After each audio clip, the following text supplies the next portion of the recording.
welcome to another edition of the NCBI podcast. I'm June Tinsley, Head of Communications and Advocacy with NCBI. And today I have the pleasure of being joined by John Doherty, who lives up in Donegal.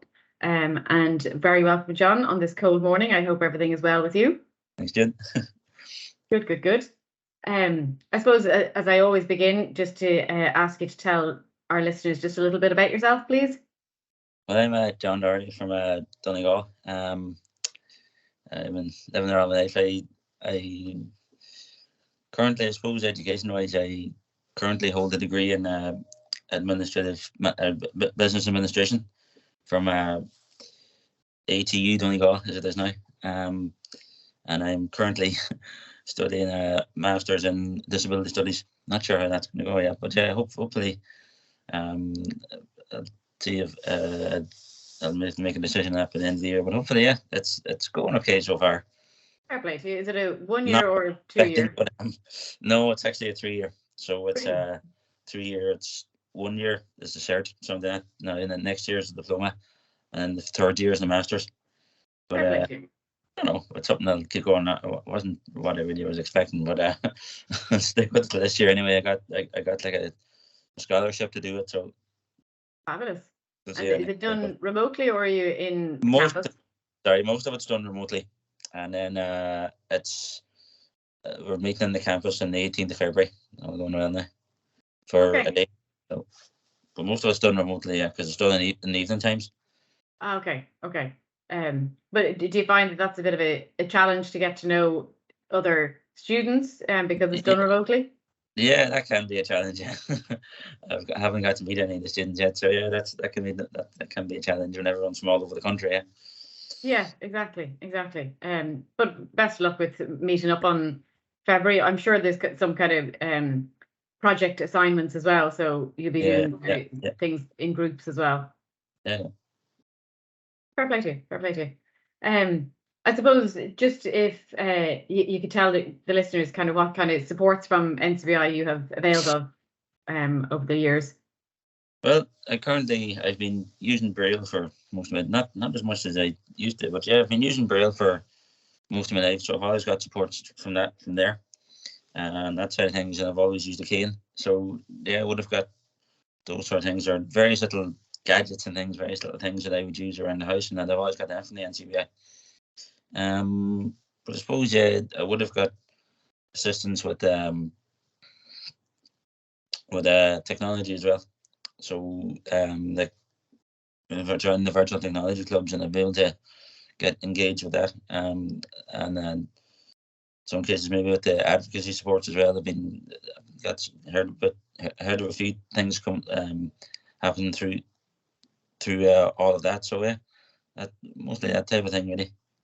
It sounds as if you've been quite active in availing of multiple different services, and you've obviously met multiple different staff in the different departments, which is great. Yeah. And you're obviously a bit of you enjoy many sports activities.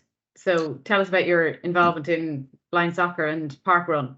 Well, I suppose that's one of the things in the NCBI when they joined Vision Sports Ireland. That's probably one of the little supports as well that been able to gauge. But no, so the blind soccer didn't really start when Vision Sports joined, but I joined it through I heard about it one time, and I just I decided just to join it. But so I'm part of the blind soccer team, and we've been away in different tournaments. So we've been away in a few tournaments at first as a club. So we went to BFI Dublin for a while, so when we started first call ourselves Blind Football Ireland, and then that was around for a few years between like 2013 and then 2014 and 2016. And then 2016 decided to have a squad then of just going as Ireland. Okay. So they decided then that we would go as Ireland, and we've been in a few tournaments. We were in qualifications for the European Championships. Unfortunately, we didn't make it there because the tournament was in Romania, and the qualification tournament was in Romania, so we were there for a week. I think it's the first time we've ever spent a whole week together as a group. So I'm sure it was good fun. Yeah, it was good fun. We got to know each other and stuff like that a bit more and all that. But and then we in Germany we went then. The tournament was in Berlin. As I said, we didn't make it there. So then we went to Poland the following year for about 5 days, and we played in a European Challenge Cup.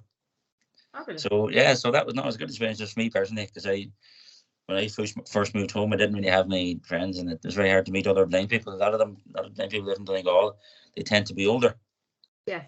So that's the danger. That's where the issue. So instead of meeting people my own age, and some of them would be working and things, it was good to get that sort of thing as well. Like get that, as it, like we're a football team and we came for that, but it was good to get other. Bit of peer support on various other things as well when you're hanging around when you're off the football pitch. And I'm sure you're still in touch with them all, are you? Oh yeah. So we set up a WhatsApp group just for that reason, and we keep in touch with it now and again, and we're trying to get things up and running again. So.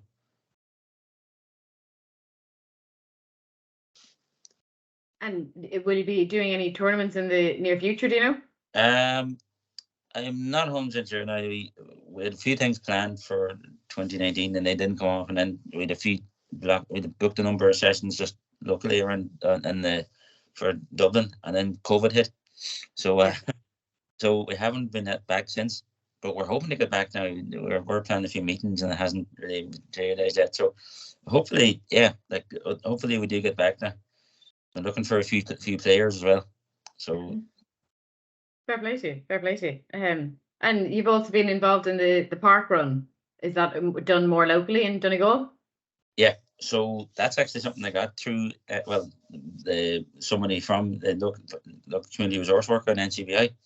She put me in touch with, or she didn't put me in touch, but she was at an event and somewhere down the country, and she decided that, or she met up with the people at Parkrun and told them there'd be a few people interested, and then they put the word out for a volunteer in the Letterkenny area, and a guy came back.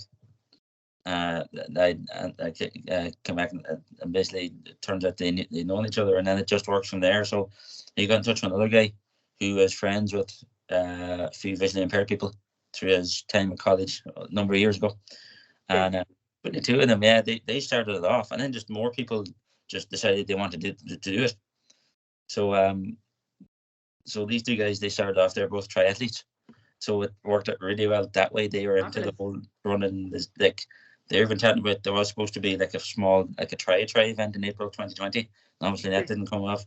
So hopefully now there's a few new events that might be able to come up, because I do an odd bit of cycling, not a whole lot now, but I do a small bit, and just with the road system in Donegal, and depending where I'm living, depending on where you can cycle, it can be very difficult just having someone who's confident enough to do that. That's so those two guys, because they're triathletes, they might be able to help out with that. And there's a couple of guys who are neighbours of mine actually, and they're involved in that same triathlon club. So between all that, I should get something different going. But in terms of parkrun, that's where it came from. So then more people are just deciding like they want to join, they want to do it. So now there's, let me think, I think there's about 4 anyway. There's about 4 or 5, 6 guys there that want to do it every so often. Like, they'll do it if they are going on their own. They'll take me around it. Brilliant. And there's a few others that just join now and again. They might jump in and say, I'll do it or whatever. Like some people, I've had people coming to me saying, I gave my name to so and so, and the guy, the organizer, and I want to do it with you someday. But there's still the same couple of guys that do it all the time. It just works out, man. Like, as long as somebody's run with me, it's fine. It's parkrun's really about doing it. It's not really about your time. So, it might be a bit faster, it might be a bit slower. I've come in at 24, like something. Then other times you come in 27 something. So it all depends on the guide and their speed as well. Yeah, and how experienced the guide is in that's a big one. You. Yeah, exactly. Yeah, it's a huge one. And the big thing is that unfortunately, where we run with the park is, they've cordoned some of it off, so it's changing the route as well, and that can be a bit difficult. I suppose it ditches my confidence in it as well, as opposed to the guides, as well as the guides. So yes. And is the route that you take always the same, or is it in different locations? No, the route generally is actually inside where the park is. So it's like it is like it is like an internal route, if you want to put it that way. So it's Okay. but then they had to change it up where he went out the main gate of the hospital. So it's up by the local psychiatric hospital, and the park is on that stretch of road. It's that site, that whole Okay. site. So it is like you do that same lap but 3 times. So it is good that way. The only thing is that when it changes, they're talking now. They changed it for a few weeks, but there's talk of it changing again. So we'll see how that goes and how safe it is. The only thing is where we run, because Letterkenny is around the hills, it can be difficult, and so they've had to cancel it a couple of times. Well, actually, a couple of times it was cancelled because of the events. There was an event in Donegal, and everyone heard about it, and they cancelled it as a remark of respect to the people of that particular town. Yeah. But there'll be a lot of times where it'd be cancelled because of the weather. So when the weather, if it's too wet, if there's certain areas of it where it's snow, so if it starts to thaw, then it becomes unsafe. Yes, so, exactly. So that's like they would in Roger and Donegal. We probably don't do as many park runs as other counties because of that. Well, it depends on the town, but because Letterkenny is and where we do it is quite a hill, that it can be very unsafe. So and they need to factor that in to make sure. All that has so that's factored in. So. And tell me, following completion of your qualification that you did a couple of years ago, what type of jobs have you had, and which have you enjoyed the most? Yeah, well, I've done a few. Like I haven't done like full-time work, but I've had a few schemes, and I know I worked in the Congress Resource Centre in Letterkenny, and the Donegal Centre for Independent Living in Letterkenny. No, I enjoyed both of them. Like there's unusual in the Congress Resource Centre. I think they're all admirable. I think I was sort of in this unusual position where I was this young guy let's say young guy, but this like most of the people who are a bit older, because everyone was on schemes, but it was still very interesting. Like I did a lot of things, like did a few extra computer courses, like I updated like so my ECDL, and I did customer service courses. So I had to go to a shop and buy stuff and get to know find out what type of customer service was received and all that. That was one of the tasks. So I had to represent them. Actually, I represented them in where was I? Somewhere, I think it was Longford or somewhere, where I had to go and represent them and give a bit of a speech.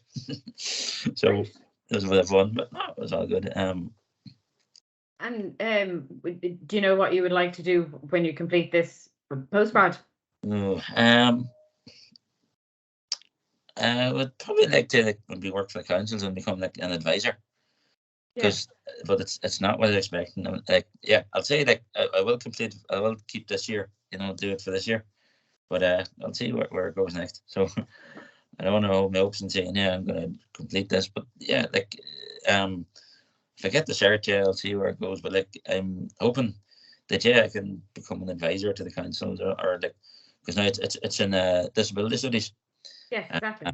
I'd like to change people's minds on what disability really is. Because I think there's a lot of perception around what there's a perceived idea as to what people think disability is.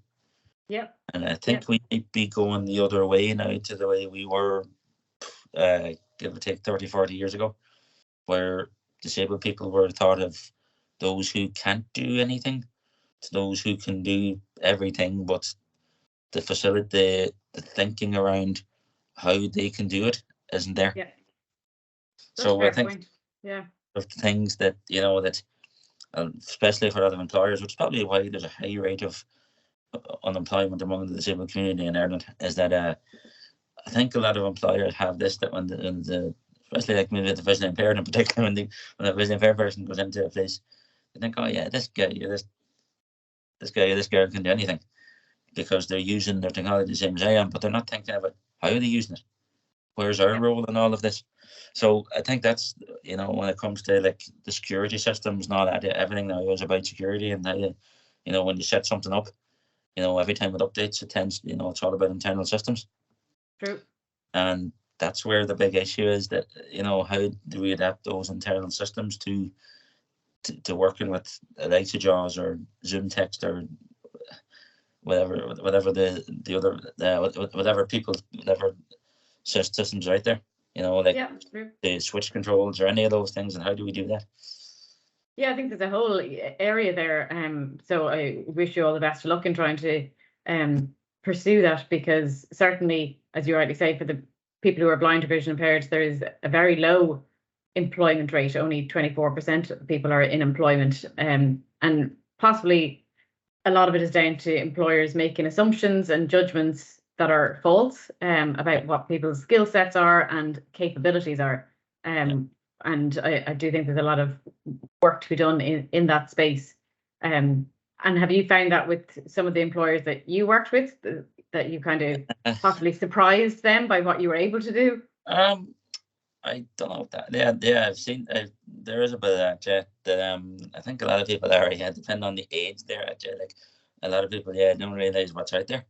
So I've noticed that myself. But there's a lot of situations, and this is where parkrun really works, is that the fact that it's for everyone. So the way like that these parkruns for everyone. Yeah. Back to a blind person, they might say to me at the end, you could have pushed it a bit there, but they're not trying to coach anyone. They might be saying that to try and help. They might be saying that just to try and give you a bit, like, encourage you. Yeah. Whereas sometimes there's a lot of people who go out and they try to use it. They don't realize the issue. The issue is when you're running that, that you're trying to find your way in a different way. And that's what I've noticed with certain people. So that's why I think I'd encourage people to get into parkrun for that reason. Is that it's, you will have a guide. Like if they, some people might say, you can push it here, push it there, but like, they're only doing that to help, like that's definitely encouraged for that reason. You can walk it as well. So that's the other side of it. If you want to walk it for the first week, and then, if you're into running, then like, if you want to try to run it in a week, you could do that. Yeah, exactly. That's a fair point. And as you already say, it's very inclusive, and the benefit is the guides obviously learn a lot from you and vice versa. So it's mutually beneficial, which should happen in a work environment as well. Yeah. And when you have been on different schemes, have you been able to get any adaptations that you do need, like JAWS or Zoom text or any of those kind of things? Mostly with schemes, I've used my own laptop, so anything I'm doing is mostly writing letters and things. But generally, they've been very, like, if I've to do extra courses and that through it, they've been very good at either like helping me out, checking it out, for errors and that. But they've also been very good at emailing everything to me. So if there are documents, then they've emailed them, and I would have done it through that, and I would have saved the file and completed it, and I emailed it back to them, or their memory stick. They would have done it that way. Whichever I would have done, I would have been able to do that independently. Yeah. Or they would have someone, if it's a case that's readable, that's hard copy stuff, it's like printed pages. There's someone to read it. So that's one thing in the schemes. They'd have people there that, like, part of their work would be to help others out. Because they mightn't have as part of that. So they wouldn't have any. They wouldn't, like, a lot of staff that done schemes, but they may be very little work on that day or whatever, and they might ask them to help somebody out, whatever. That's part of it. Yeah, exactly. And I suppose then it means you get your duties done just like everybody else does. Yeah. It's just, as you say, you do it differently. Yeah. Perfect. And I suppose just to conclude our chat, John, what one piece of advice would you give to another person recently diagnosed with a sight loss condition? It's a fair question. Well, I suppose I'd just say try what you get, try everything. Like if whatever's out there, if you see an opportunity, take it. What's the line in the song? If you see a chance, take it, and that's what I say. Take the opportunity. It may not, you may only be able to do it for a few weeks. Like, another thing I'm doing at the moment is I'm studying Irish, and I'm studying a bit of Irish. Unfortunately, I've had to leave it now with my course and all that and different things. So, unfortunately, I've had to give it up. But I've had to try to let it go for a while. But that's what I'm saying. Even if you can only do something for a couple of weeks, you don't know who you're going to meet. You don't know who knows who. Like, Ireland in particular, anyway, is a small country. the news is like, we see a lot of stuff on the news nowadays, and somebody will tell you something that you might want to know. True. Like there's an ad now. I don't know if you've seen it, but it's a girl who name's Lucy Edwards, and yes, I do. Heard of her. she does this ad where it's like being blind. It's about like her. It's something to do with her, something about Pantene, and she's basically saying that it works with Navi lens and all that. But I don't know. I can't describe the full ad, but it's basically about that, because it wouldn't be something I'd be into. But like, that's what I'm saying. If there's a lot of things now about disability, you'll find that it's there. Like, so, but all that, the one big piece of advice I'd say is, if you find an opportunity, if somebody finds an opportunity for you, take it. Good words of advice. Because you never know where it's going to lead you to. Yeah, and be open to all these opportunities. Physical activity is probably the one place to start, or maybe even like not even physical activity, but even if you want, if any person who's diagnosed who's had sight loss, start with something. Don't be going in thinking, where can I start with something small. Yeah. So like if a builder has lost their sight in some way, or partly lost their sight, and they can't do the work they used to do, find out your strengths as well. So that's a good thing. Like, find out, use your contacts and do something you've always wanted to do. So that's what I would say. Do something you've always wanted to do. Like, if you haven't learned, I'm studying Irish, but if you haven't learned Irish in 40 years, maybe that's the place to start. Start with something small. Start with something that you can do, where you can meet people, where it's at your pace. That's the best way to do it. I wouldn't advise anyone to jump into doing a degree or anything on that if it's not for them, because once you're in there, it might stress you out a bit. Whereas if you start with something small that's at your pace, that you can attend, that, because I'm doing Irish, but I pay for it, so it's like, you suffer consequences. If you might pay for 8 classes, but you might only attend 5. Well, that's just, you just deal with that. It's like, because it's only, what is it? It's not very much. It's about €50 for 40 euros for about 5 weeks or something. So yeah, it is a lot when it is a lot, like, of your income when you've lost your sight, when you've sight loss, because your wages are going. But like, it's to start something small, because a lot of these things are in small groups. And what I've noticed is with the Irish is it's the same people coming back every time. So that's the one thing that you can, you never know where those little things are going to lead you to. Yeah, exactly. It's all about building networks, really, isn't it? And peer groups and stuff. Yeah. Very sound words of advice indeed, John. Thank you very much for that. I suppose I would just like to encourage any of the listeners, if you want to avail of NCBI services, feel free to jump onto our website, ncbi.ie, or call our info line 1800 911 250. All our podcasts are available on podcasting platforms like Spotify and Apple, and also feel free to subscribe to our YouTube channel. But for now, I'd just like to thank John very much for having a chat with me this morning, and I wish you all the best in the course you're doing, and stay warm up in Donegal. Okay, thank you, Jen. Thanks very much. Take care. Bye.